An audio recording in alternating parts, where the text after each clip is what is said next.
Buenas noches, profe y compañeros. Buenas noches. Gracias.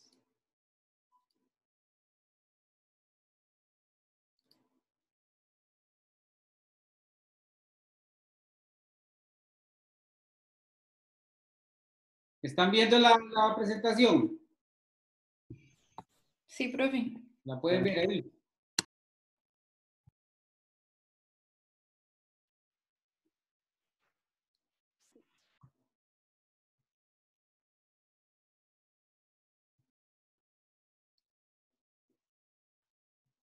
Buenas noches a todos y a todas. ¿Qué fue lo último que vimos?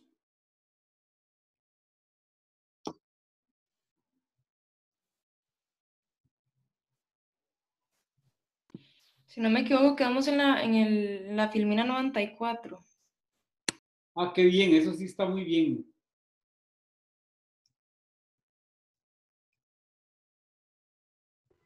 Buenas noches, profe. Buenas noches.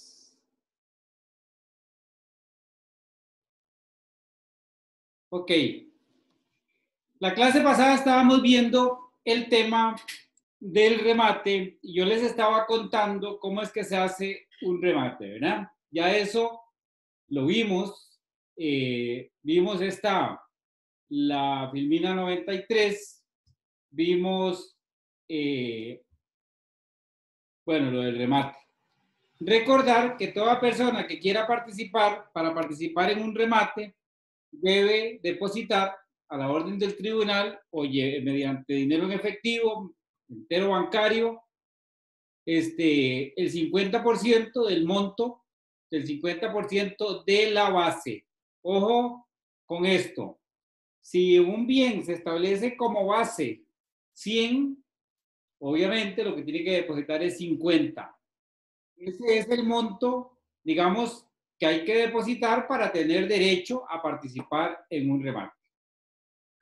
Si en el acto del remate el comprador ofrece, digamos que la base es 100, el comprador deposita 50 y ofrece 100, lógicamente tendrá dentro del tercer día que depositar el 50% para convertirse en comprador.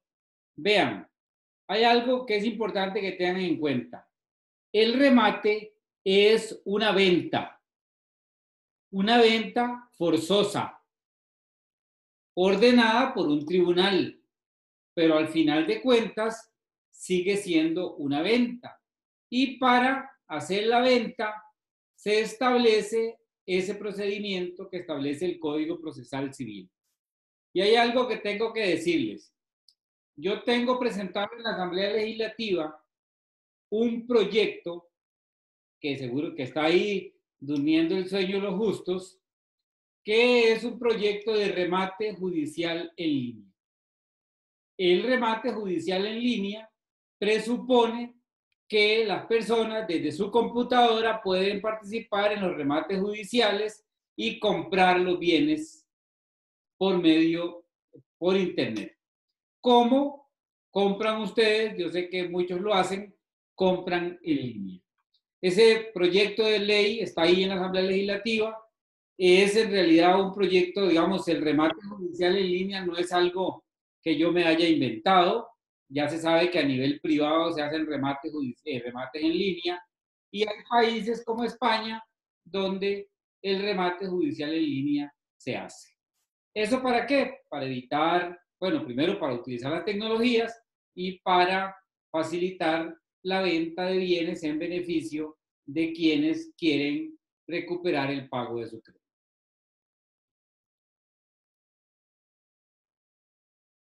Para participar en un remate hay que depositar el 50%. Pero hay personas que no tienen que depositar para participar en un remate. La ley establece expresamente que el acreedor que tenga derecho preferente de pago no está obligado a depositar para participar en el remate, siempre que la oferta sea en abono a su crédito. Y la ley define ¿qué significa ofrecer en un remate en abono a mi crédito? Si a mí me deben 100, yo puedo participar en el remate y ofrecer sin tener que depositar 150. Porque el código dice que puede participar sin hacer depósito el acreedor que tiene derecho preferente de pago, siempre y cuando deposite, siempre y cuando ofrezca el monto de mi crédito más el 50% para cubrir intereses y costas. ¿Quién es el acreedor que tiene derecho preferente de pago? O dicho en otras palabras, ¿a cuál de los acreedores se le paga primero? ¿El que presentó primero, profe? No. Se le paga primero al acreedor de primer grado. ¿Se acuerdan cuando vimos cómo se le paga a los acreedores? Se le paga primero al de primero, después al de segundo y después al de tercero. ¿Cuál es el único acreedor que puede participar en un remate sin hacer depósito? El de primer grado. Sería ilógico que yo sea el acreedor de primer grado que tenga la posibilidad de adjudicarme el bien en pago de mi crédito y que tras de todo tenga que ir a depositar para que después me devuelvan el dinero porque yo me adjudiqué la finca en pago de mi crédito. A mí, Jimena me debe 100 y tiene una quinta muy bonita que vale 100. Y Jimena no me paga. Entonces yo voy, planteo una demanda hipotecaria contra Jimena, pido el remate, voy al remate y le digo al juez, señor juez, yo me dejo la finca por los 100. Jimena me paga el crédito con los 100 y pierde la finca y yo me gano la finca. Y como yo soy acreedor preferente de pago, no tengo que depositar para participar. Pero el de segundo grado sí tiene que depositar para participar. ¿Por qué? Porque si la finca se vende, el dinero que se obtuvo y que depositó el de segundo grado, se lo vamos a dar al de primero, porque él es el que tiene derecho preferente de pago. Si se ofrece una suma, si en el remate uno de los postores ofrece una suma que supera su crédito, debe depositar para participar. Si el monto ofrecido supera lo que debe, lo que se le debe, una vez aprobada la liquidación final, le va a prevenir que deposite la diferencia dentro del tercer día y si no lo hace, el remate se declara insubsistente. Vean, este es un tema económico. A mí me deben 100. Voy al remate y ofrezco 155. Como yo superé el capital que se me debe más el 50%, me pasé 5. Ya para poder seguir participando en el remate, tengo que depositar como cualquier postor. ¿Por qué? Porque yo estoy ofreciendo más de lo que a mí se me debe. Resulta que a mí se me debe 100. Tengo derecho a ofrecer sin hacer depósito hasta 150.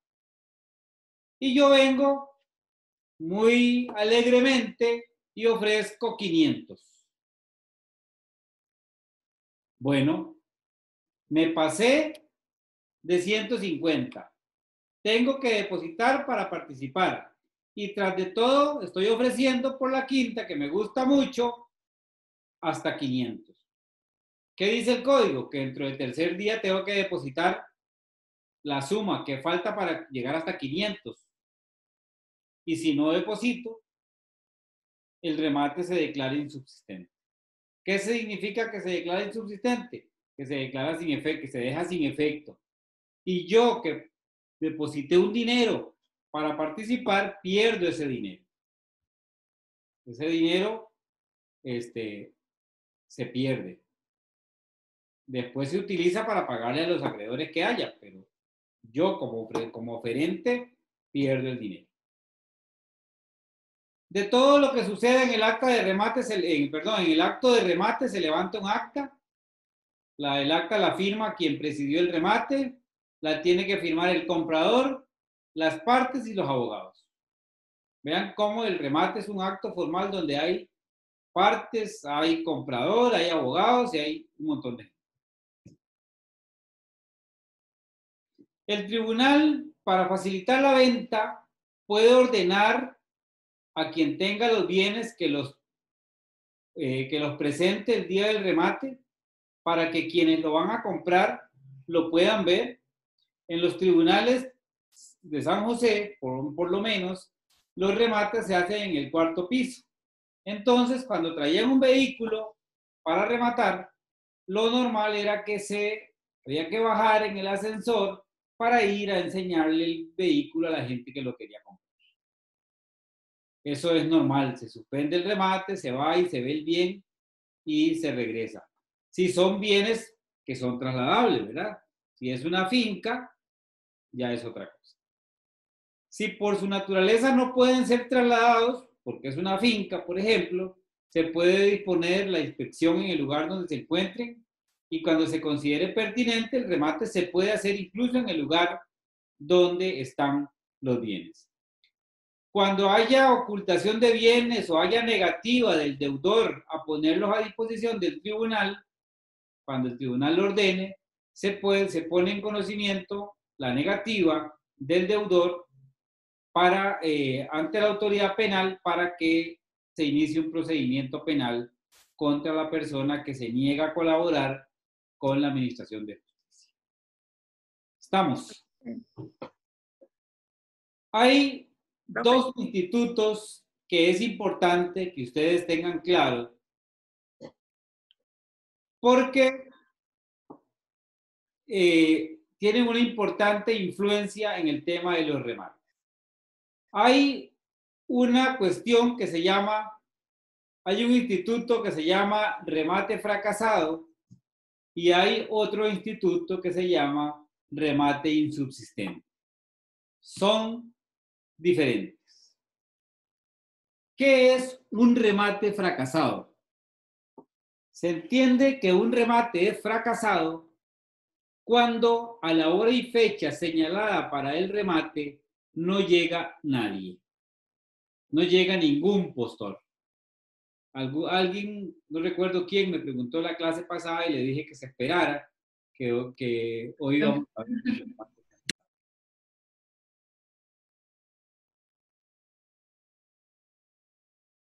¿Qué es un remate fracasado? Bueno, no llegó nadie. Digamos, fue un fracaso. Pero el hecho de que el remate fracase tiene unas implicaciones.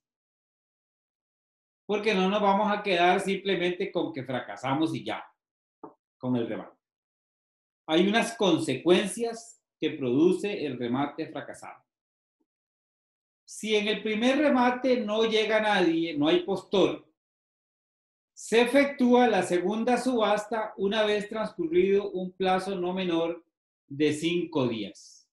O sea, 5 días después se hace otro remate, perdón. ¿Qué es lo novedoso de esto?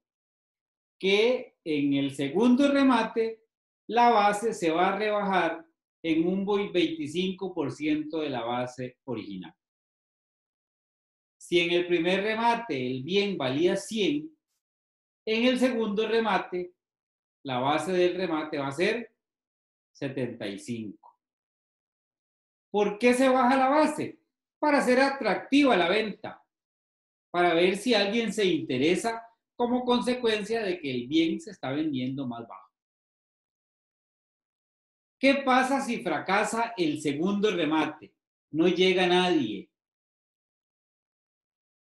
Bueno, en ese caso se celebra una tercera subasta en un plazo no menor de 5 días. Y en esta tercera subasta, para hacer más atractiva la venta del bien, ya el bien no se vende en 100 ni en 75. Ahora vale 25.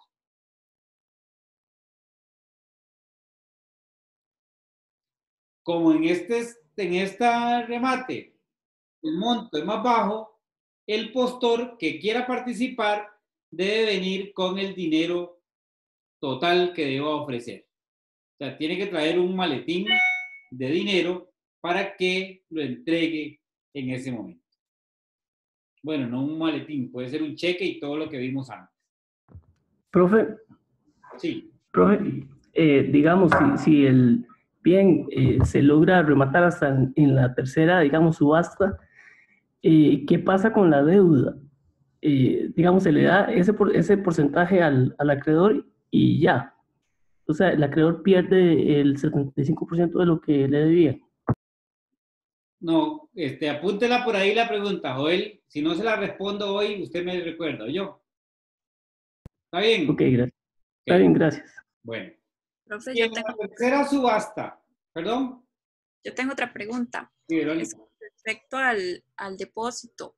Sí. Usted estaba diciendo que el acreedor de primer grado no tiene que depositar, No. ¿verdad? Y eso también funcionaría para los, digamos, cuando se rematan las casas o los bienes por una herencia, digamos, un proceso sucesorio. Los herederos podrían no presentar depósito también o... Bueno, es que en los sucesorios no hay remate, Verónica. Ajá. En el sucesorio, la distribución de los bienes se hace de dos formas. Por acuerdo entre los herederos o por una resolución del tribunal. Si por alguna razón se ordenara vender un bien en remate en un sucesorio, en ese caso no aplican esas normas del remate fracasado ni nada de eso. Porque en ese caso el monto de venta del bien hay que mantenerlo, porque si no, un tercero podría resultar beneficiado si se adjudica el bien por un 25% nada más, ¿verdad? Ajá. Eso es un tema que no resuelve el código, porque es un tema que, bueno, al final no se resolvió, pero así es como se ha interpretado. Y en ese caso, entonces, no aplicaría lo del depósito. Todos tendrían que tener el dinero en los siguientes 3 días. En un remate de un sucesorio, todos tendrían que hacer el depósito. Okay. Ese es un tema que hay que integrarlo en sucesorios y en divorcios y en todo eso. Estas reglas no aplican. Se imagina que una pareja se ponga a rematar un bien para repartirse el dinero y que terminen vendiéndoselo a cualquier persona en un 25%. No podría ser. Eso es, estas normas no se aplican en esos casos. Ok. Gracias, profe. Ok. Si en la tercera subasta no hay postores, no llega nadie, se tienen por adjudicados los bienes al ejecutante de grado preferente vencido por el 25% de la base original. Es muy común, se los cuento, ¿verdad? Se los digo, que un acreedor, que es a veces una persona que presta dinero, esté muy interesado en que una finca que vale 100, adjudicársela por 25. Entonces, es muy común que los acreedores un acreedor de primer grado vaya al remate a ver si llega alguien. Si no llega nadie, él no ofrece nada. Llega al segundo remate a ver si llega alguien. Si no llega nadie, él no ofrece nada. ¿Qué está esperando? Que lleguemos al tercer remate. Y en el tercer remate puede perfectamente ofrecer un monto bajo y si no, al final de cuentas, siempre se va a adjudicar el bien por un 25% de la base original. Y les voy a contar una historia. Con este Código Procesal Civil, nosotros hicimos un poco de justicia.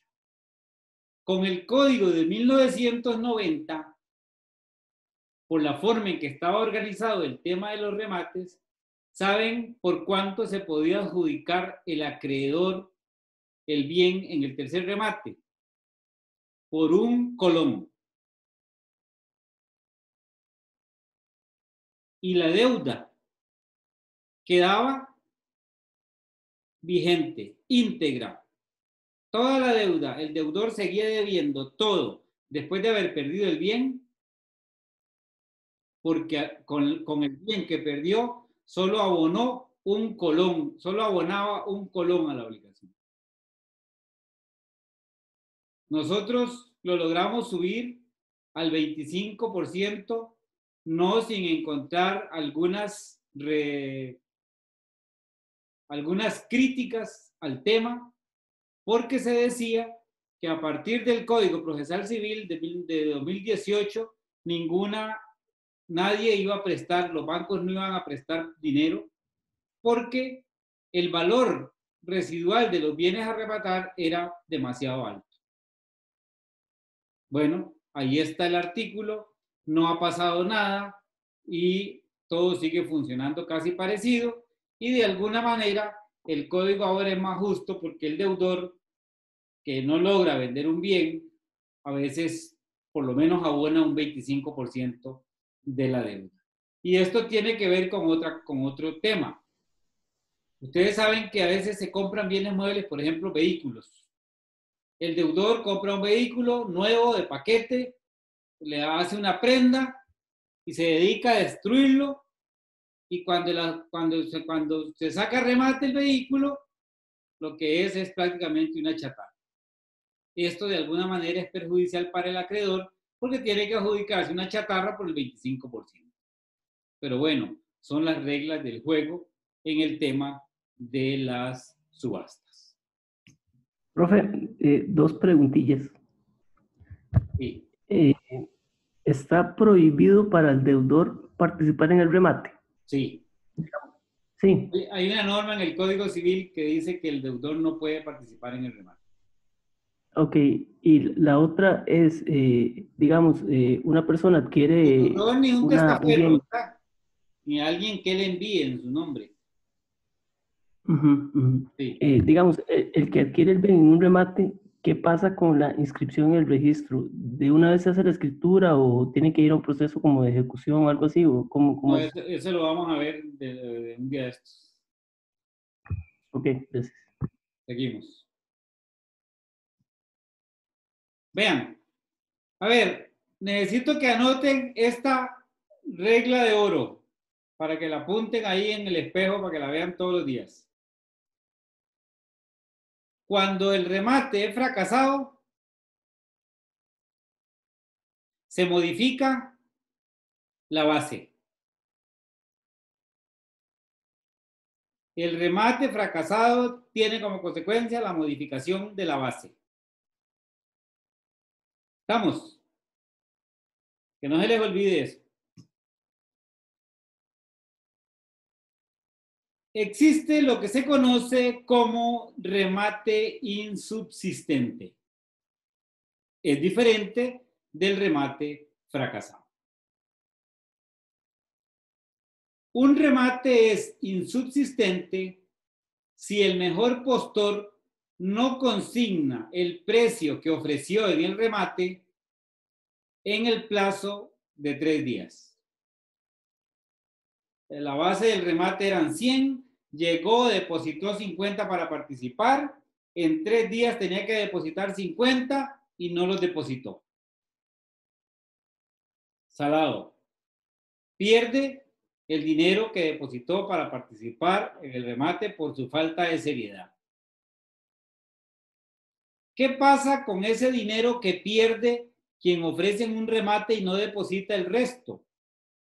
El 30% de ese depósito se entrega a los ejecutantes, a todos los que estén en el proceso como ejecutantes, se entrega, se reparte en partes iguales como indemnización fija de daños y perjuicios por el atraso que le provoca la insubsistencia del remate.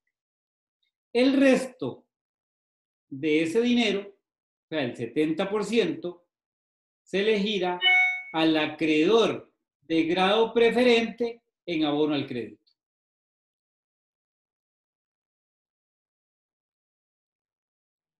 Cuando haya varios acreedores ejecutantes, no solo apersonados, sino ejecutantes, que llegaron a reclamar su crédito, el monto correspondiente de daños y perjuicios se gira a todos por partes iguales. O sea, no es de acuerdo al monto del crédito, no es a prorrata, no es nada de eso. Es el 30% se gira en partes iguales a todos los acreedores ejecutantes. No solo los apersonados, sino los ejecutantes. Declarada la insubsistencia del remate, se ordena celebrarla nuevamente y el depósito para participar en la tercera subasta, en la segunda subasta del remate insubsistente, el depósito para participar es de la totalidad de la base. O sea, que en el segundo remate, después de un insubsistente, no hay posibilidad de que haya otra insubsistencia. ¿Por qué? Porque quien llegue a ofrecer tiene que depositar todo la base. Esta dinámica del remate con el Código Procesal Civil nuevo es una dinámica muy moderna, está hecha especialmente para evitar lo que se daba en otro tiempo. Aquí había expedientes, en este país, habían expedientes que tenían 10 años tratando de rematar una finca. Porque el sistema que había antes en Costa Rica era que se señalaba para un remate, los postores depositaban el 10% para participar. Si el remate fracasaba, se señalaba para otro remate. Los postores depositaban el 10% para participar. ¿Qué hacían los deudores? Iban cada año que se señalaba para un remate, porque las agendas iban muy distantes, las fechas en las agendas, iban cada año y depositaban el 10% del monto para participar y después no depositaban el resto. ¿Qué hacían? Y pagaban una renta anual muy baja, mucho más baja que un alquiler. Y ahí permanecían 10 años el acreedor tratando de rematar la finca y no podía hacerlo por toda la maquinación que hacía el deudor, que hacían los deudores, que se sabían muy bien el teje y maneje de los remates y evitaban de esa manera que les remataran la finca. Este código acabó con eso. Un remate fracasado 5 días, otro remate fracasado 5 días, otro remate fracasado 5 días, 15 días y el bien alguien se lo tiene que adjudicar. Y con el remate insubsistente igual. Un remate insubsistente, no depositaron el resto y el siguiente remate insubsistente ya es en serio porque tiene que depositar el 100%. Y si no, se lo adjudica el acreedor por el 25% de la suma por la que se ordenó la subasta. Profe, otra pregunta.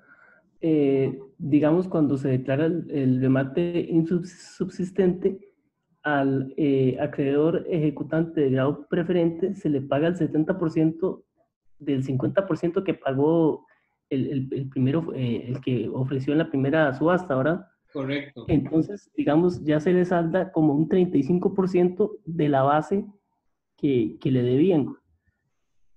¿Por qué entonces en la segunda subasta no se baja la base a un 65%? ¿En qué Si ya se le pagó parte. ¿En qué supuesto? ¿Del remate insubsistente o del remate fracasado? En el remate insubsistente. Porque ya aquí se le ha pagado parte de la base al acreedor preferente, sí, ¿verdad? pero no nos vamos a poner a hacer cálculos de cuánto se le ha pagado, porque acuérdese que generalmente cuando hay un crédito no es solamente capital, es intereses. Entonces, no nos vamos a poner a hacer cálculos. Todos esos cálculos de lo que usted se está preocupando se hacen después. Y si sobra dinero, se le devuelve al deudor. Ah, ok. Muchas gracias.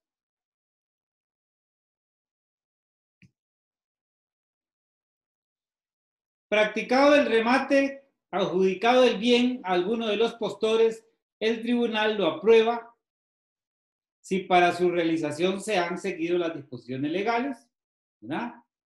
En la resolución que lo apruebe, el tribunal debe ordenar cancelar las inscripciones o anotaciones relativas al crédito de grado superior vencido que se ejecuta y las inferiores a este, así como las que consten en la certificación base de la subasta y las que se hubieren anotado después. Asimismo, autorizará la protocolización pertinente y ordenará la entrega del bien. Todo esto que estoy viendo es tema de adjudicación. El tribunal dicta una resolución que aprueba el remate. La resolución que aprueba el remate indica a quién se le adjudica, por cuánto se le adjudica y todas las características de la finca. Eso se inserta en un protocolo de un notario y se presenta al registro público, se pagan los derechos de registro y el bien queda inscrito a nombre de quien lo compró. ¿Le quedó claro, Joel? Joel, ¿le quedó Sí, claro? señor. Sí, gracias. Eso fue lo que usted me preguntó, ¿verdad? Ajá, gracias. Ok. De acuerdo. Vean. Dice el código que si el bien tiene gravámenes, hay que cancelar los gravámenes, ¿verdad?, relativas al crédito de grado superior vencido que se ejecuta. Y además hay que cancelar todas las inferiores, todas las que están abajo, lógicamente. Porque quien compra un bien lo debe recibir como se le dijo en el remate. Si sale soportando primero y segundo, se cancela la de tercero, la de cuarto, la de quinto y la tal. Si sale libre de gravámenes, se cancela desde la primera para abajo.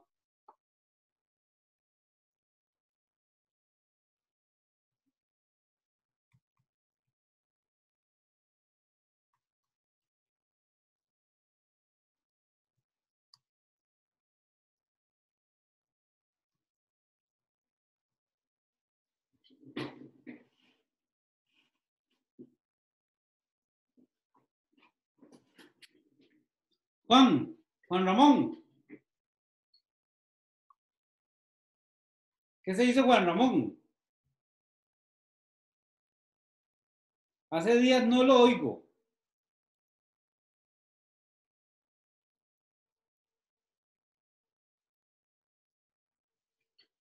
Ya vengo, un momentito.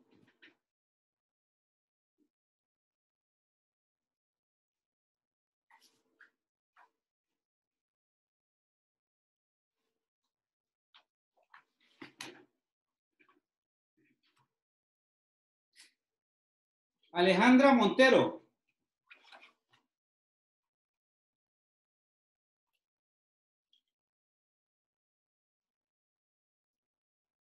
Sí, profe. Ay, qué dicha, Alejandra. Acaba de salvarse la vida. Alejandra, en el contexto de lo que estamos viendo en este momento, ¿usted cuáles gravámenes cancelaría de eso que está ahí? Profe, vieras que se me cortó el internet y hasta ahora puedo ingresar, entonces no estoy muy ubicada en qué estamos viendo realmente. Ok. Valeria. Zúñiga Fuentes, Valeria. Sí, profe. Valeria, ¿usted cuáles gravámenes cancelaría una vez en la resolución que aprueba el remate de esos que están ahí? ¿Cuáles gravámenes cancelaría? Sí. Vamos a ver. Del cuarto hacia abajo. Correcto. No puede cancelar el de primero, el de segundo y el de tercero porque el remate salió soportando primero, segundo y tercero. Esos acreedores deben quedarse ahí vivos porque después esos acreedores van a reclamar su crédito de quien tenga el bien, de quien se lo haya adjudicado. Gracias, Valeria. Gracias, profe. Ignacio Trejos. Ignacio Trejos.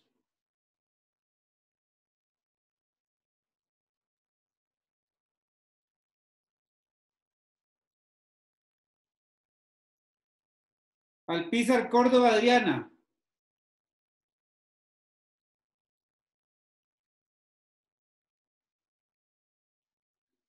Celín.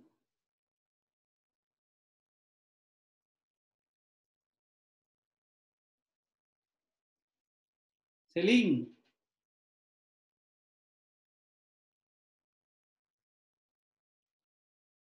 Samantha Pérez Ruiz. Pérez Ruiz Samantha.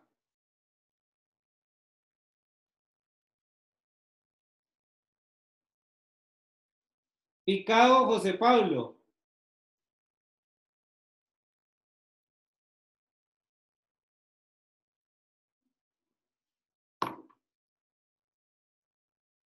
Profe, en ese caso únicamente el de grado 7, ¿no? ¿Quién habla? ¿Quién habla? María Paula. Ah, María Paula. Sí, vi conocerle la voz, ¿verdad? ¿No me reconoció, profe? Sí, sí, la reconocí. María Paula, Bueno. en este caso, ¿cuál se cancela? Únicamente sería el de grado 7 porque todos los demás se soportan. Díganle a todos sus compañeros que a partir de ahora voy a seguir llamando en clase a todo el mundo porque necesito que estemos aquí. Seguimos.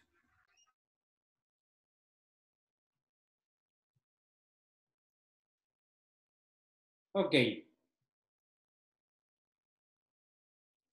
Vean que les decía que se autoriza la protocolización, hay que decir que se autoriza a un notario para que inserte en su protocolo la escritura de adjudicación, la resolución que adjudica, y se ordena la entrega del bien. Esta orden de entrega del bien es, entregue el bien, si no lo entrega, vamos con la autoridad de policía y lo sacamos. Aquí hay una resolución de un tribunal civil que dice que cuando el acreedor de primero y de segundo grado es el mismo, ¿ah? El remate se aprueba cubriendo los dos créditos.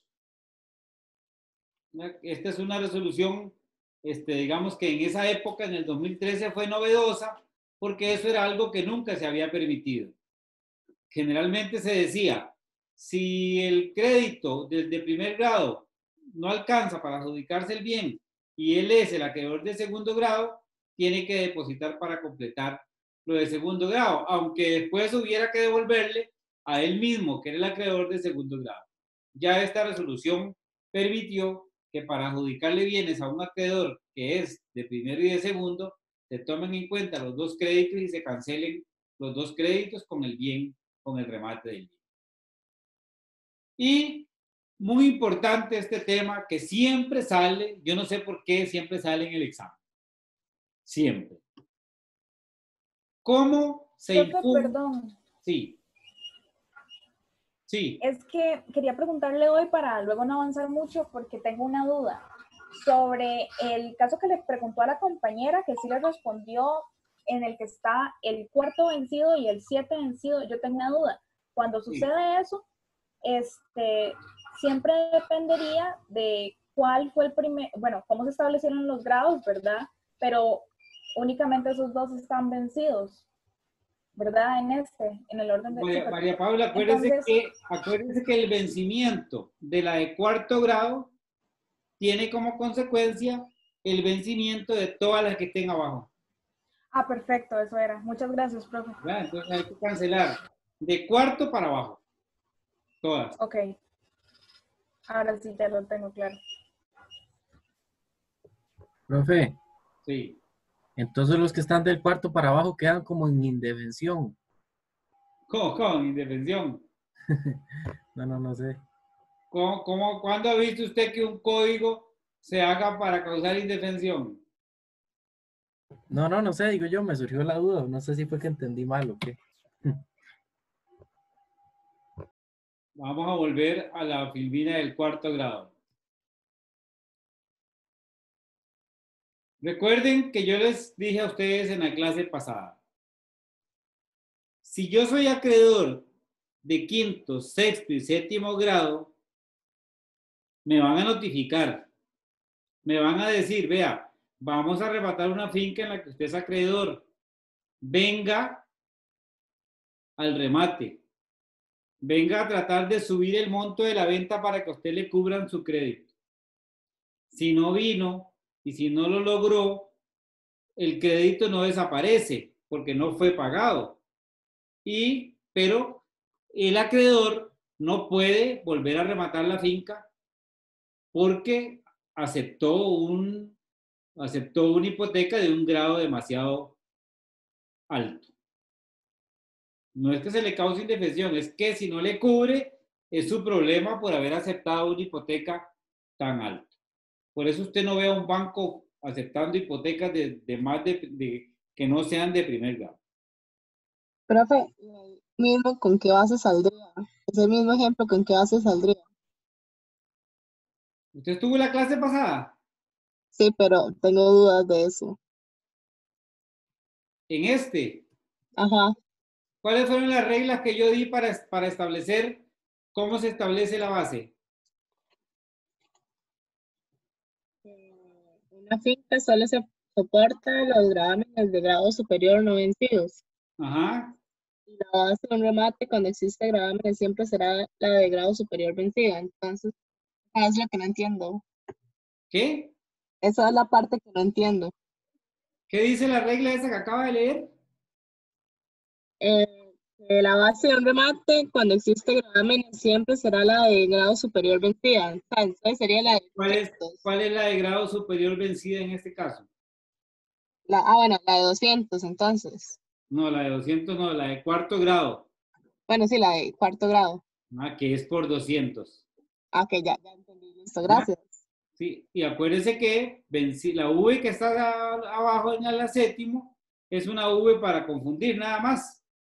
¿Verdad? Sí, exacto, es que eso era lo que tenía mi duda. O sea, entonces al final el grado siempre es lo que va a importar. El grado es lo que determina, digamos, la base la base la establece la de grado superior vencido. En este caso, de cuarto grado. Listo, gracias. Es una consulta. Sí.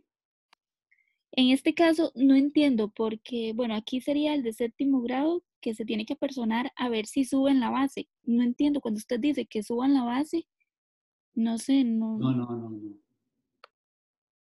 Vamos a ver. ¿Cuál es el nombre suyo? Dayana Matamoros, profe. Dayana, ¿cómo le va? Todo bien, profe. Bien, por dicha. Vea, Dayana. Digamos que usted tuvo la genial idea, usted presta plata, ¿ah? Y tuvo la genial idea de aceptarme a mí una hipoteca de séptimo grado. ¿Usted se siente suficientemente garantizada? No, profesor, para nada. No, porque encima de su crédito hay una de primero, segundo, tercero, cuarto, quinto, sexto. Resulta que el de cuarto grado, el deudor deja de pagarle y presenta la ejecución. El de cuarto grado no le va a importar que el bien se venda, con que se venden 200 y le paguen a él, está tranquilo. Al de quinto grado, lo único que le interesa es que lleguen a 600. ¿Me va siguiendo, Dayana? Sí, señor. Porque con 600 le cubre el crédito. Al de sexto grado dice, bueno, a mí con que me llegue a 1,200, a 1,200 estoy tranquilo porque ya me cubre el crédito. O sea, ellos van a tratar de ir ahí al remate a ofrecer para tratar de venderla lo más alto posible. Usted tiene que ir también. Porque para que le cubran su crédito, ¿a cuánto tendría que llegar la venta? Básicamente 2 millones de colones. ¿Verdad? Así me gusta, qué positiva. Ahí es lo que estamos hablando de millones. Entonces, profesor, con subir la base quiere decir que solo No, tiene que no sube la base, llegar a... lo que sube es el monto de la venta, Dayana. Sí, bueno, sí tienes razón, estoy utilizando mal el concepto. Sí, Pero mi la pregunta base es la el monto con el que comienza la subasta, Ajá, que es ajá. 200. ¿Ah? Sí, lo que va a tratar el séptimo grado es de que se pague lo más caro posible la propiedad, a ver si acaso saca algo. Pero el punto que yo pregunto es, ¿esta persona llega al lugar, a las personas que están haciendo el remate, y qué es lo que debe hacer o a quién le va a decir? O sea, ¿por qué van a subirlo solo para beneficiarlo a él? Porque, digamos, si usted va al remate, digamos que el de cuarto grado dice ofrezco 200. El de quinto grado va a decir ofrezco 600. Se supone que hay más postores ahí, ¿verdad? O sea, alguien que esté interesado en la finca dice, no, yo ofrezco, como el de quinto grado ofreció 400, dice, yo ofrezco 600. 601 colón. Y ya cuando ya el de quinto grado queda tranquilo, pero el de sexto le interesa que suba, entonces llega a ofrecer más alto. Llega a ofrecer más. ¿Para qué? Para provocar a los postores a que suban el precio lo más que sea posible. ¿Usted ha visto esas subastas que hacen? Aquí hay toda una maquinación, ¿verdad? Aquí hay un montón de trinquetes para subir los montos de la base. ¿Usted ha visto esas subastas que se hacen por televisión? En las películas. Sí. Con una paleta. Sí. Usted sabe que muchos de los que ofrecen ahí con la paleta son falsos postores. Llegan nada más que a ofrecer para ver si, para obligar a vender, para obligar a otros a ofrecer más. Sí. Y mucho más si hay gente, saben que hay gente interesada, ¿verdad? Esto es toda una dinámica que sería imposible contársela a ustedes en una clase. Muchas gracias, profe. Con mucho gusto.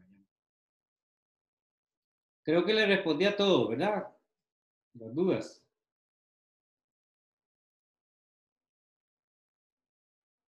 Les decía, un tema muy importante. Cuando estaba en vigencia el Código de 1990, lograr que se hiciera efectivo un remate era prácticamente imposible. Lograr que se adjudicara el bien y que se le entregara al comprador era otro suplicio. Porque era muy común que, como había muchos interesados en que no se rematara el bien, los demandados, los acreedores, los terceros adquirentes, los anotantes, todos presentaran un incidente de nulidad.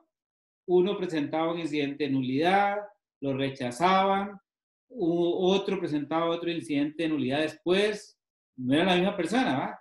Presentaba el incidente de nulidad del deudor, después lo presentaba un acreedor, después lo presentaba un tercer adquirente, y ahí venían a cuentagotas planteando incidentes de nulidad que hacían que la aprobación de un remate se llevara 3, 4, hasta 5 años. Solo aprobar un remate. Bueno, siguiendo una solución que encontramos en España, nosotros le dimos un vuelco total a ese tema.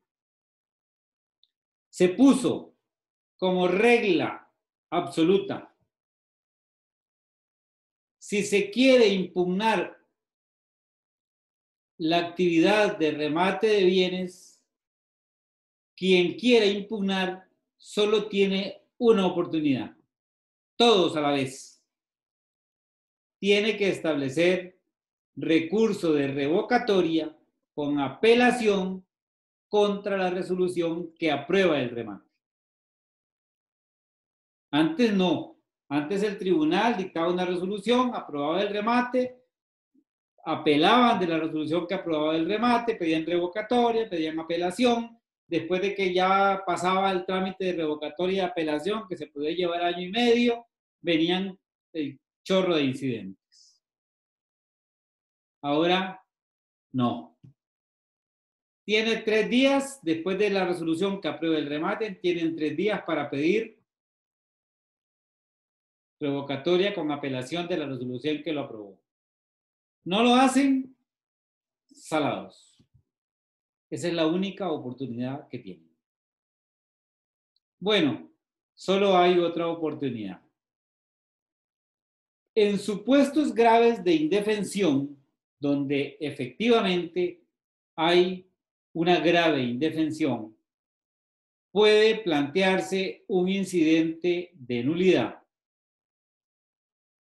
Pero para poder plantear ese incidente de nulidad, quien lo interponga debe sustentarse en una de las causales por las cuales es admisible la revisión.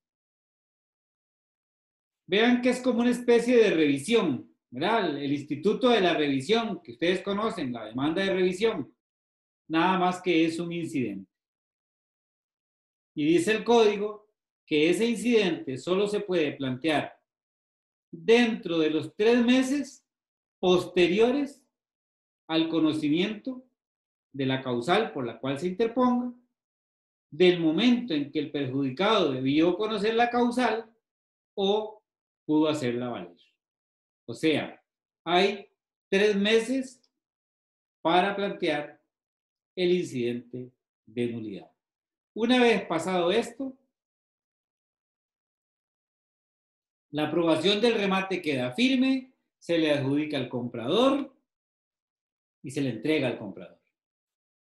Y la actividad de remates sufrió un importante impulso, está beneficiado con un importante impulso, de tal manera que ahora la actividad de remate no es tan complicada como era con el código de 1909.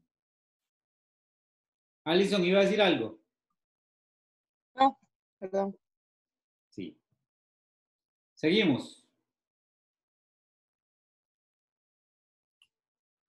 Hay algunas resoluciones del Tribunal Primero Civil que son del 2013, porque en el 2013 regía la ley de cobro judicial, que era prácticamente lo mismo que el Código Procesal Civil, ¿verdad? Por todo lo que ustedes ya saben.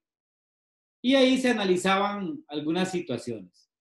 Por ejemplo, habían deudores, ¿verdad?, que seguían el patín del Código de 1990, pero ya habían estudiado un poco el código de la ley nueva, que cuando se aprobaba el remate, alegaban falta de exigibilidad de la obligación o alegaban defectos a la hora de establecer la base del remate. Bueno, el tribunal les rechazaba de plano la apelación, o se rechazaba la apelación, diciéndole que la falta de exigibilidad de la obligación tenían que haberla alegado cuando se opusieron y que los defectos de la base tenían que haberlos establecido, tenían que haberlos hecho valer recurriendo de la resolución que ordenaba el remate. O sea, no se pueden guardar cosas para venir a impugnar el remate posteriormente. En esa resolución 3313 de 2013 del Tribunal Primero Civil, referida a la ley de cobro, pero es casi lo mismo que el Código Procesal Civil, se establece cuál es el procedimiento para impugnar remates. Bueno, no tienen que buscarla. Esa resolución, mucho de esa resolución está en el libro sobre ejecución que ustedes están leyendo. Porque al final de cuentas creo que esa resolución la redacté yo. La resolución que no aprueba un remate no es apelable, solo tiene revocatoria. Véase que es la resolución que no aprueba un remate. ¿Cuándo no se aprueba un remate? Cuando ese remate, en la realización del remate se violó la ley. Hay algo indebido. No se publicó el edicto, no se notificó a algún acreedor. Entonces el remate no se aprueba porque no se siguió el procedimiento previsto legalmente. Si ya se aprobó el remate, si ya está aprobado el remate, un incidente de nulidad es extemporáneo, salvo que sea el incidente de nulidad sustentado en las causales de revisión, siempre y cuando se sustenten esas causales de la revisión. Si ya se aprobó el remate, la prejudicialidad alegada es extemporánea. ¿Se acuerdan de la prejudicialidad? Cuando alegábamos que había que paralizar un proceso civil por la existencia de un proceso penal. Bueno, aquí, una vez aprobado el remate, la prejudicialidad no tiene ninguna influencia, no tiene ninguna importancia, porque ya el remate está aprobado. Ese proceso ya cumplió su finalidad y no hay nada que suspender. La alegación de que la hipoteca no está vencida debió hacerla al recurrir de la resolución que cursó el proceso y ordenó el remate. Vean qué artistas llegan a apelar de la resolución que aprobó el remate alegando que la hipoteca no está vencida. Bueno, eso tenían que haberlo hecho comenzando el proceso, cuando comenzó, no una vez que el remate está aprobado. No es posible sustentar un incidente de nulidad alegando ausencia de plazo entre los remates. ¿Se acuerda aquello de los 5 días? De los 5 y 5 y 5. Debió recurrir de la resolución que hizo el señalamiento, porque en la resolución que hace el señalamiento se establece las fechas en que se van a hacer los remates. Listo. Aprobado el remate, adjudicado el bien, hay que entregárselo al comprador. ¿Cómo se entrega? Bueno, depende del bien. Si es una finca y el deudor no la quiere entregar, hay que ir con la policía y sacarlo. Si es un vehículo y el deudor no lo quiere entregar, hay que ordenar la captura por medio del tránsito, paralizarlo, quitárselo, ¿verdad? Por medio de un ejecutor y entregárselo al comprador. ¿Estamos? En la jurisprudencia nacional, el Tribunal Primero Civil se inventó una teoría que a mí antes no me gustaba nada, pero que ahora, por fuerza de la necesidad, me ha comenzado a gustar. Es el tema de la posesión formal y de la posesión material.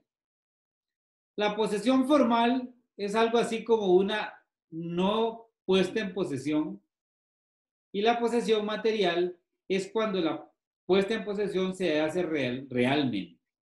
¿Qué es una puesta en posesión material? Cuando se llega con la autoridad de policía, se saca a la persona que no quiere entregar la finca y se le entrega el bien al comprador. ¿Qué es la posesión formal? Bueno, cuando no se puede hacer la entrega material del bien al deudor.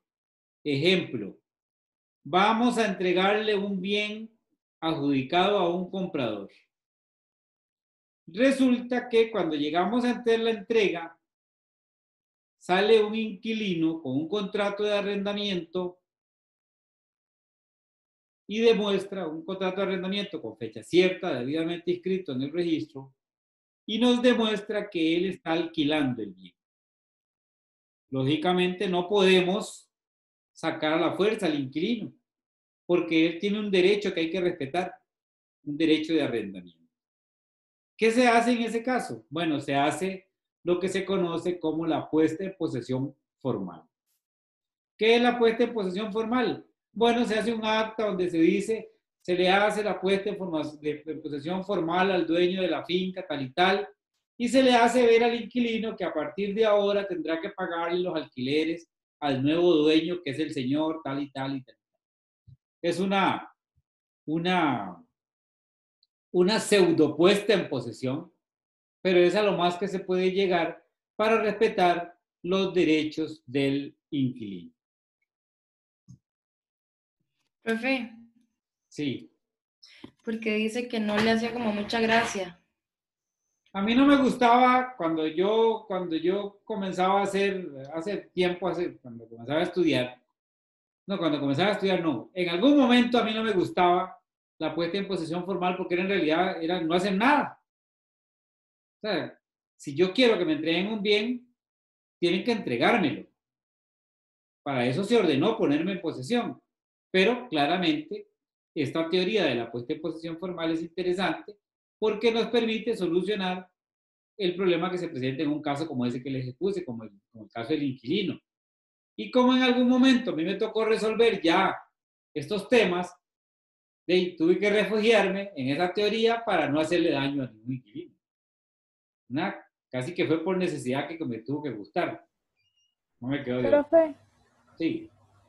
una pregunta. En ese caso que usted planteó del inquilino, entonces el cobro del arrendamiento ahora sí estaría en manos del poseedor formal.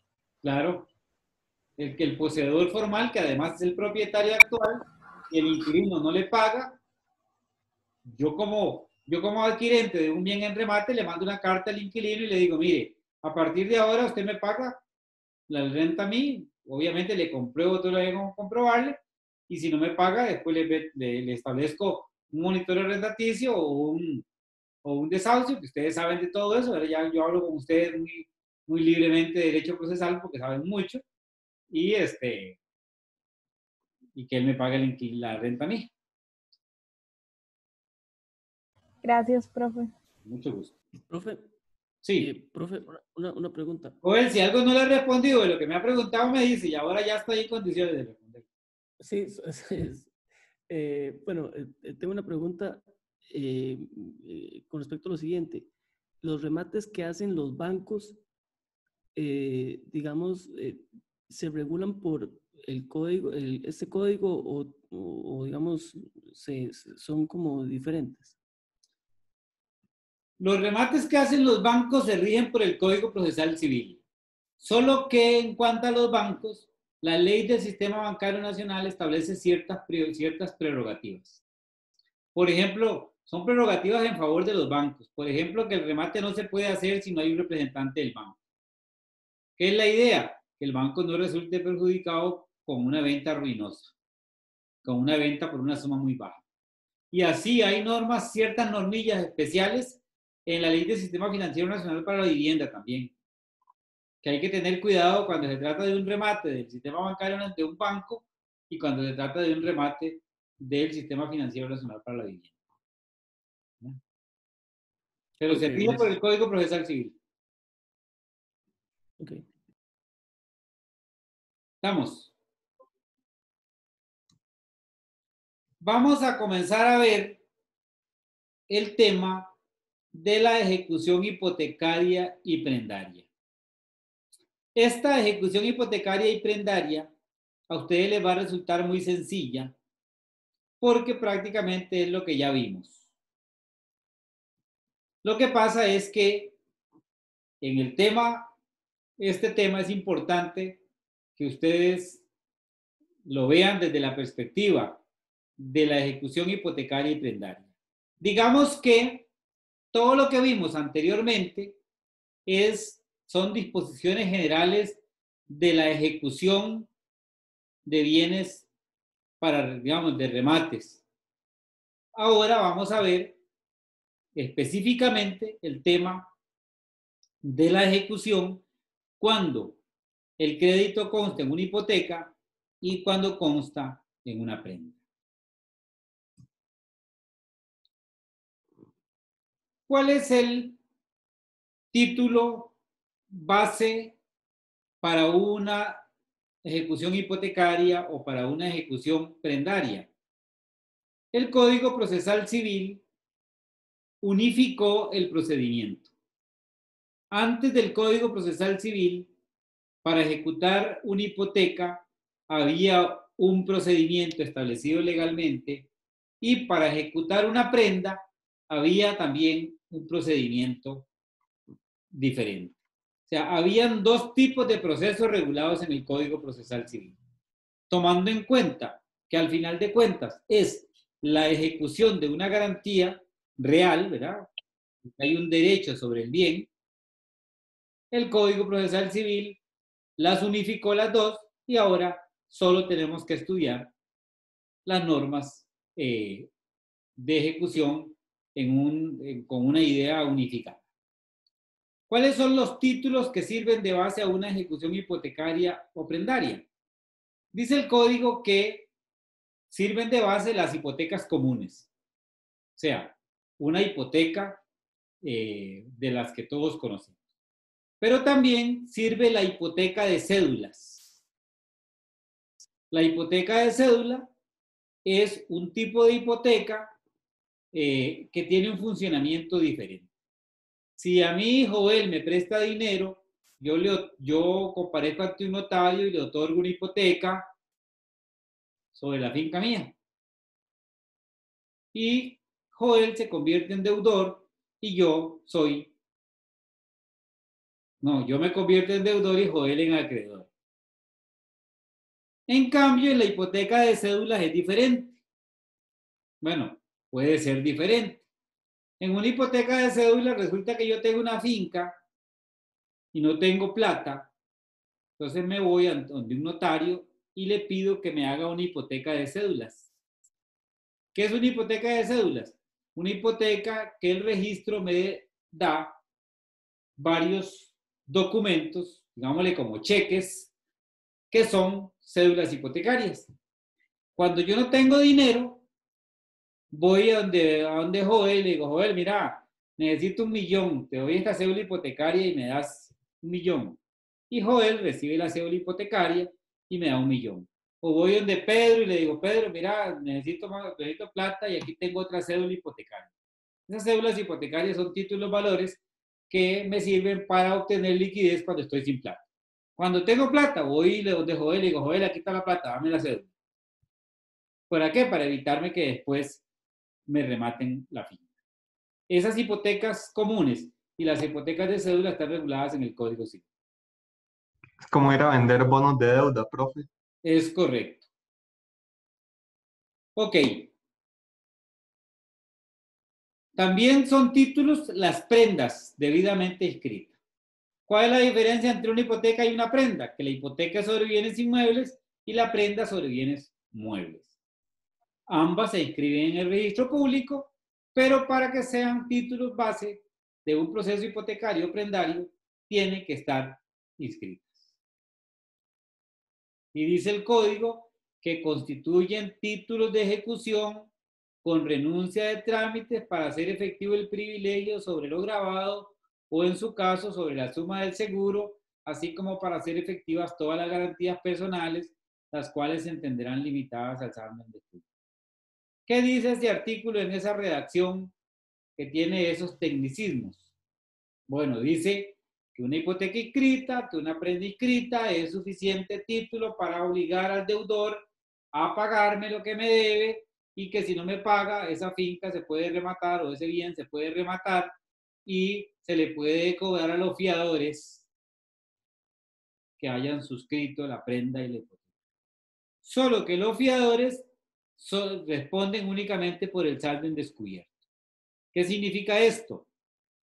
Que si yo soy fiador, yo me puse de fiador en una garantía hipotecaria, yo como fiador tengo derecho a que primero rematen el bien.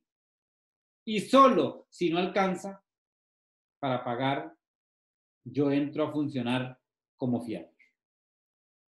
Es lo que dice el artículo 166.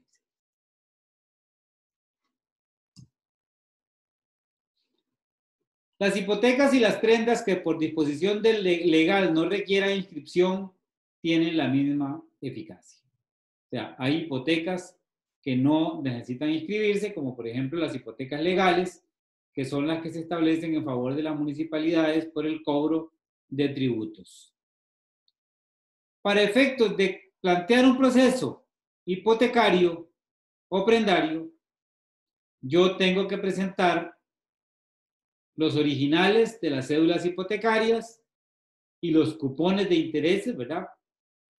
Las certificaciones de las escrituras de hipotecas comunes y las prendas inscritas.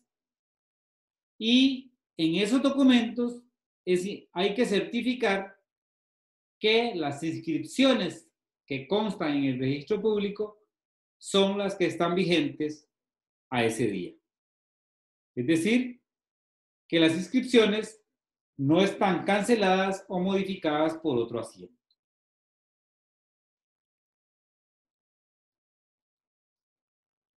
¿Estamos? Yo espero que estemos entendiéndonos.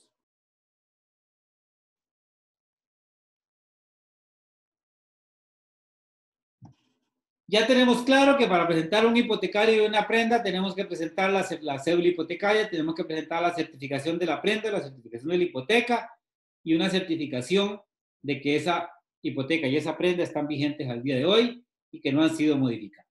Eso es lo más sencillo del mundo. Con la demanda deben presentarse los documentos en que se funde la ejecución, los que acabo de decir. Hay que demandar al deudor. Hay que demandar al propietario que consintió en el gravamen sobre los bienes. Y si no se hace, el tribunal le va a prevenir al actor para que demande a todos los que tenga que demandar. Esa prevención se le va a hacer en el plazo de 5 días y si no cumple, se declara inadmisible el proceso. ¿Quién es la persona que consiente en el gravamen? El consentidor. Bueno, resulta que un hermano mío necesita dinero y yo tengo ahí una finca. Entonces mi hermano me dice, Jorge, préstame la finca tuya para darle en hipoteca para que me presten una plata, porque tengo una urgencia. Y yo, que soy un buen hermano, le digo, sí, no hay problema. Dale en hipoteca, yo te firmo. Yo consentí una hipoteca en mi finca para beneficiar a mi hermano. Y como mi hermano es una persona responsable, yo no tengo problema en firmarle la hipoteca. Pero cuando él deja de pagar, tienen que demandar a mi hermano y tienen que demandarme a mí también. A mí porque yo consentí en el gravamen. Y voy a ser perjudicado en el proceso en caso de que esa finca se remate. Se podrá demandar a los fiadores para ejercer contra ellos su responsabilidad en caso de existir saldo descubierto. Si hay fiadores en una hipoteca, esos fiadores hay que demandarlos. Porque si no se demandan, después no se les puede cobrar en caso de que el monto de la finca, digamos, que el monto de la venta de la finca no alcance para cubrir el crédito de ellos. El tribunal de oficio en la resolución que le da curso al proceso se ordenará y practicará la anotación de la demanda en el registro correspondiente, la cual afectará a los embargantes y anotantes posteriores a quienes no será necesario notificarles. Vean, este es el único supuesto en nuestra legislación civil en que la medida cautelar de anotación de demanda sobre la que ustedes estudiaron tanto para el examen, para el primer examen, se ordena de oficio por parte del tribunal. ¿Y qué finalidad tiene esa anotación? Que cualquier acreedor que aparezca después, cualquier anotante que aparezca después, no hay que notificar. ¿Por qué? Porque se supone que en el registro público, porque en el registro público consta la anotación de la demanda y cualquiera que acepte una garantía sobre esa finca o que embargue esa finca debe saber que hay un proceso pendiente y como consecuencia tendrá que venir a este proceso a reclamar su crédito. Y esto es manifestación de aquellos que vimos cuando comenzamos a ver este tema, ¿verdad? Todos los acreedores deben hacer valer sus derechos en el mismo proceso en el que se está rematando ya el bien. Y esta norma tiene otra finalidad. Eliminar la práctica que tenían los deudores en otra época en que, estando el proceso planteado, se iban a hacer hipotequitas y a hacer prendas para ir atrasando el proceso cada vez que había que notificarle a un nuevo acreedor que aparecía. Ese vaciloncito se acabó. Ahora se anota la demanda y a partir de ahí pueden aparecer los acreedores que quieran y no hay que notificarles. Porque se aplica la publicidad registrada.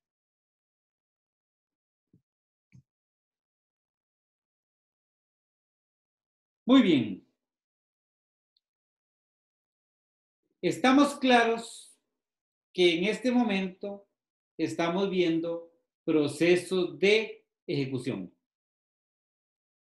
Ya dejamos de ver procesos cautelares, ya dejamos de ver procesos de conocimiento y ahora estamos viendo procesos de ejecución. Resulta que en los procesos de ejecución la dinámica es diferente a la dinámica que había en un proceso de conocimiento. ¿Se acuerda que en el proceso de conocimiento había que contestar la demanda en el plazo que nos daban? Bueno, en los procesos de ejecución, digámosle que técnicamente no hay una contestación de la demanda. Lo que hay es una oposición. Cuando a mí me notifican porque me están demandando en un hipotecario, yo no hago lo que se hace en un proceso de conocimiento. Yo no contesto la demanda. ¿Qué hago? Me opongo al proceso. ¿Y cómo me opongo? Generalmente mediante incidentes.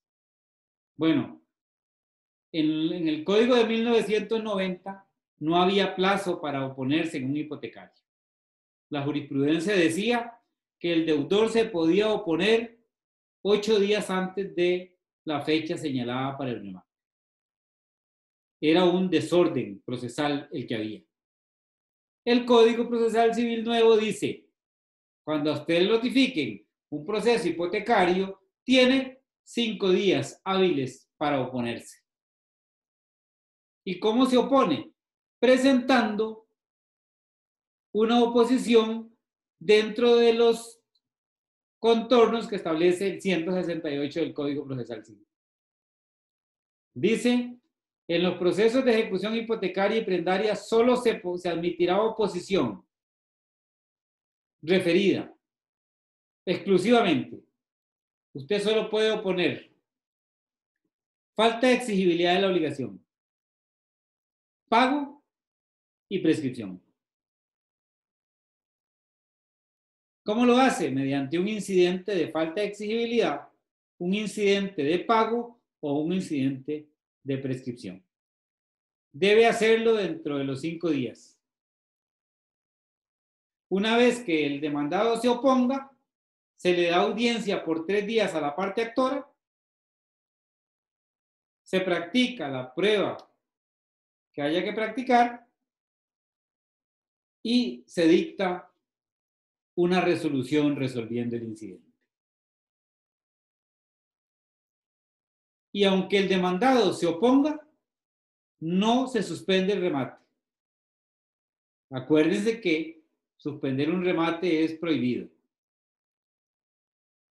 Solo que el remate no se aprueba mientras la oposición no haya sido rechazada por resolución firme. Vean cómo, y espero que esto lo repasen y lo vean con cuidado, la dinámica de defensa en un proceso hipotecario o en un proceso prendario es diferente a la defensa que se realiza en un proceso de conocimiento. Y esto es importante que lo tengan claro porque ustedes, una de las cosas que van a tener que hacer en la vida real es defender temas como este. Profe, no me queda claro el último punto que dice, estamos hablando de que no se suspende, pero después dice no se aprueba mientras la oposición no sea rechazada. Sí. Bueno, vamos a ver. A usted notifican una demanda hipotecaria en enero. Bueno, mejor pongamos en junio. Si a ustedes notifican en junio, es muy probable que el remate se vaya a realizar por ahí de octubre.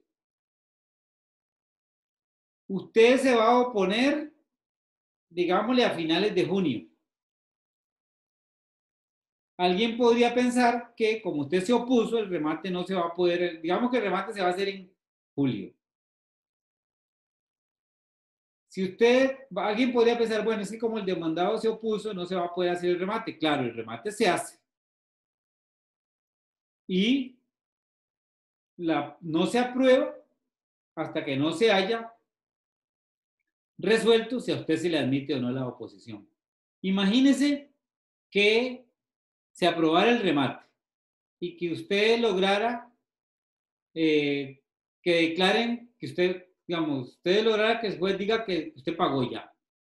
Sería injusto que aprueben un remate, que se lo adjudique el bien a una persona cuando usted ya demostró que se pagó. La aprobación del remate queda supeditada a que a usted le rechacen la oposición. No sé si me expliqué. ¿Jimena? Ok, entonces no se suspende, El remate pero... queda hecho, el remate se hace. Ajá. Queda hecho sujeto a que se aprueba o no si a usted le rechazan la oposición. ¿La rechazan o se la aprueban? Ok. Profe, ¿qué pasa con lo del pago del 50% extra en los siguientes 3 días? Si no se ha aprobado el remate, ¿tiene que hacerlo siempre o aquí No. se tiene que esperar o se puede esperar? No, el depósito del resto no depende si se aprueba o no se aprueba el remate. Usted va a un remate hoy, Joel, ofrece 50%. Dentro de 3 días tiene que depositar usted el resto. El dinero ahí queda guardado mientras se resuelve sobre la oposición. Ah, ok. Vamos. Jimena, ¿te quedó claro? Sí, gracias. Bueno, pues si no le quedó claro, lo volvemos a explicar. No hay problema. Bueno. Se establece en el código lo que se conoce como el incidente de desmejoramiento de la garantía. ¿Qué es esto del desmejoramiento de la garantía? ¿Verdad qué colores tiene esa presentación arriba, verdad? Morado y blanco. Desmejoramiento de la garantía. No quiero meterme con los liguistas, mejor, tranquilos. Vean, lo que les contaba antes. Hay gente que va a una agencia, compra un vehículo, paga una prima y después hace fiesta con el vehículo y lo destruye. El acreedor no tiene por qué recibir en pago de su crédito un vehículo totalmente destrozado. Si está en esa circunstancia, su abogado, que sabe procesal civil, va a presentar un incidente de desmejoramiento o extinción de la garantía. ¿De qué va a ir a convencer al tribunal? Le va a decir, señores del tribunal, mire, yo recibí en garantía un vehículo nuevo. Yo recibí en garantía un vehículo nuevo. El vehículo se destruyó. Yo, si me adjudico ese bien no representa nada. O sea, es como que no me pagara. Si al juez se le comprueba eso, el juez declara extinguida la garantía o desmejorada en el mejor de los casos y ordena que se persigan otros bienes del deudor. Vean qué justa la norma. Usted, acreedor, no tiene por qué recibir un bien dañado, destruido. Vaya, persígale otros bienes a ese deudor. Entonces, si tiene finca, le embargan la finca. Si tiene casa, le embargan la finca. Si tiene casa, le embargan la casa. El acreedor no tiene por qué recibir un bien dañado. Eso se hace mediante un incidente de mejoramiento de la garantía. Una solicitud al tribunal para que en una resolución establezca que el bien se extinguió y me autorice a perseguir otros bienes del deudor.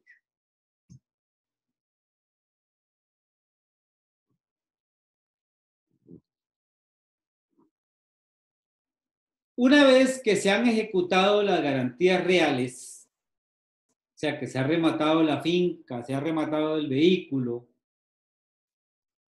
Cuando sea procedente y a solicitud de parte, el tribunal establecerá el saldo en descubierto. O sea, que una vez que se ha rematado el bien, dependiendo de la suma por la cual se vendió, el tribunal va a venir a decir, bueno, el bien, la deuda es por 100, el bien se vendió en 75, en 25, y el saldo en descubierto que queda son 75. Con ese saldo en descubierto, el acreedor puede embargar otros bienes. Y otra vez, ¿verdad? Embarga esos otros bienes, nombra un perito para que los valore y los remata. Seguimos hasta quitarle, hasta lograr que le paguen toda la deuda. ¿Estamos?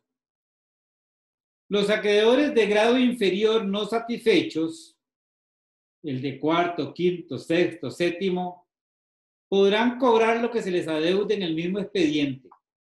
Y para eso se le formarán legados independientes para cada uno. Claro, el de cuarto, quinto, sexto y séptimo podrá cobrar, el de quinto, sexto, séptimo podrán cobrar si el deudor tiene otros bienes, ¿verdad?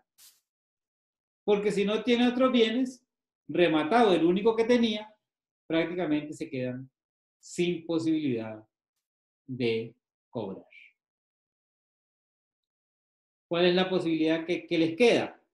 Que si se dan los presupuestos, los acreedores no satisfechos podrán solicitar en el mismo expediente que se declare la apertura de un proceso concursal.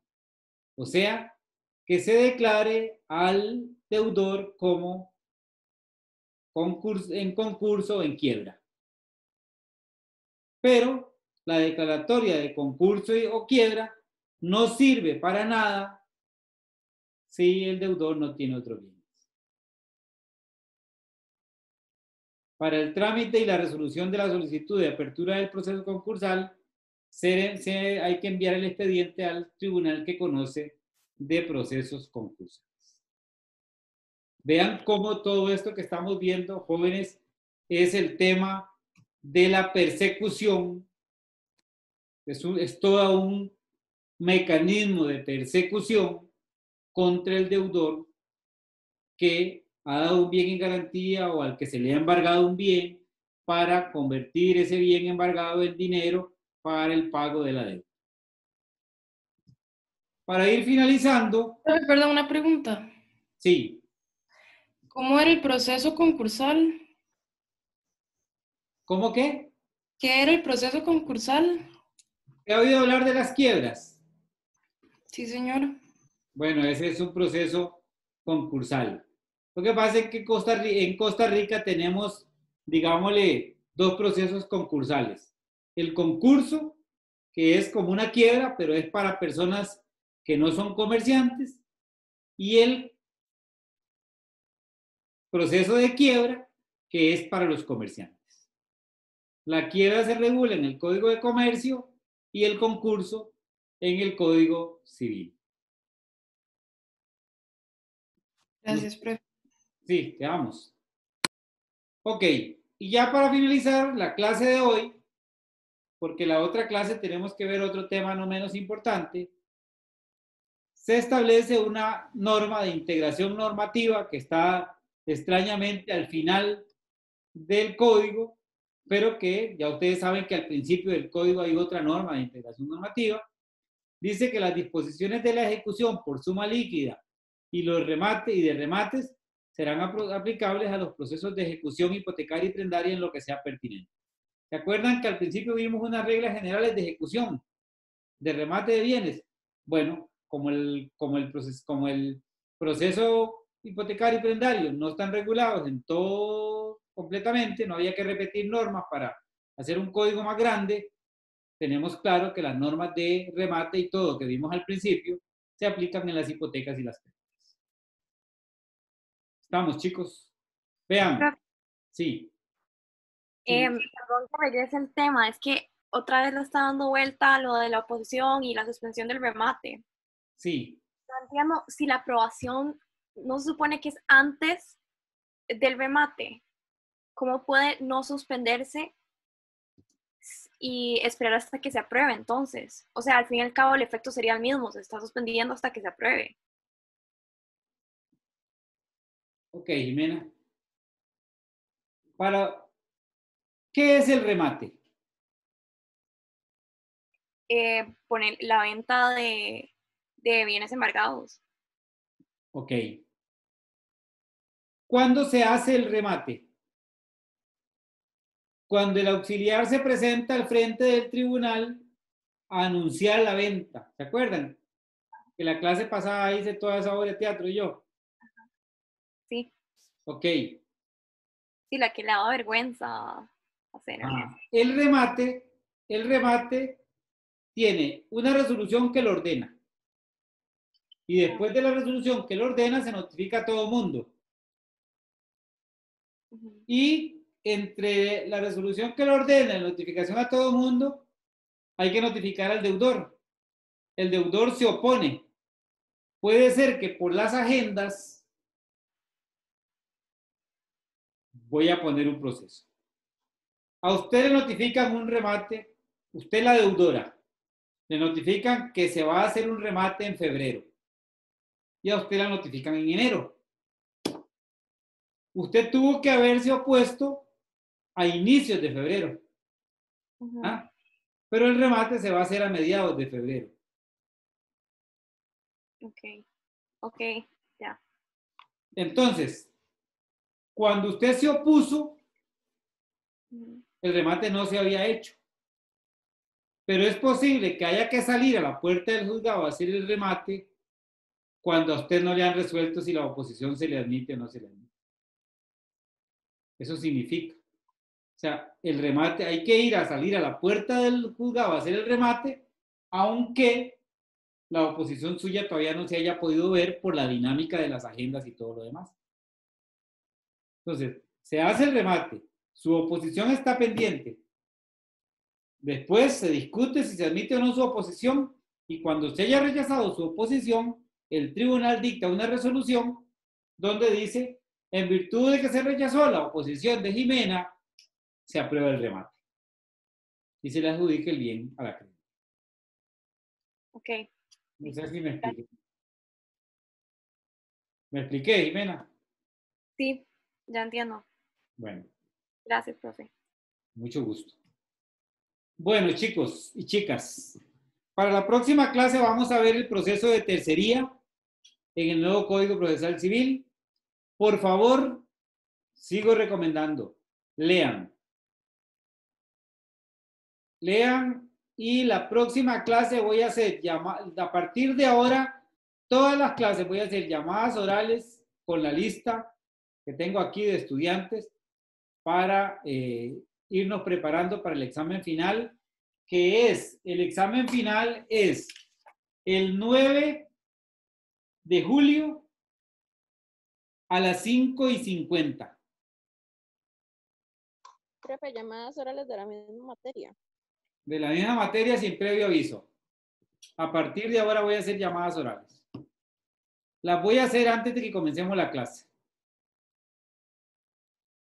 ¿De acuerdo? Buenas noches. Buenas noches, profe. Gracias. Buenas noches, profe. Gracias. Yes. Gracias. Descanse. Profe, ¿a qué hora dijo que era el examen? A las 5:50 del 9 de julio. Mucho gusto.